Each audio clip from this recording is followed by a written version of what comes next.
Ni siapa yang nak sunat ni? Anak saya, Tok. Nak. Adik duduk sini. Pakcik duduk sini.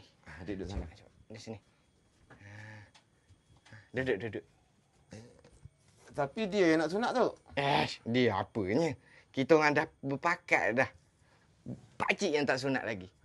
Adik. Yelah, ayah tak sunat lagi kan. Kenalah sunat. Adik.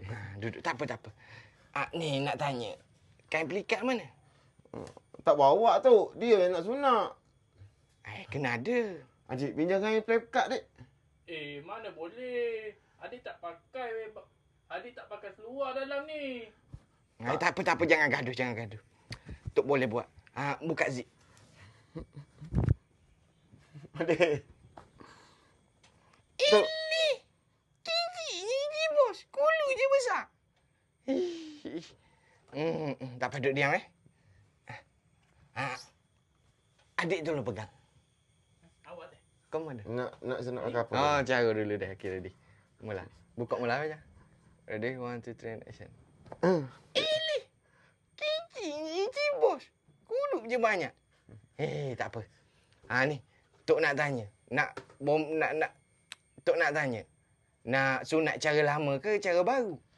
Cara lama macam mana, Tok? Kalau cara lama, ada gergaji. Ada juga parang. Yang lastnya, samurai. Kalau cara baru ke, Tok? Cara baru, Gen Z ni pakai laser je. Sakit tak, Tok?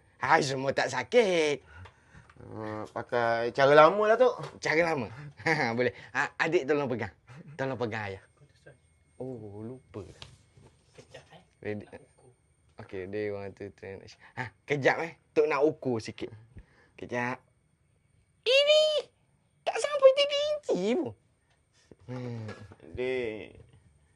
Sikit lah. Adik tolong pegang ayah. Adik, ayah takut. Sakit, Dik. Mana sakit. Macam semut kena gigit je. Sabar ya. Bismillahirrahmanirrahim. Dik. Adik, sakit. Mula. Ready. Pejam mata.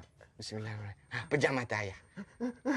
Adik. 1. Bismillahirrahmanirrahim. Adik, sakit.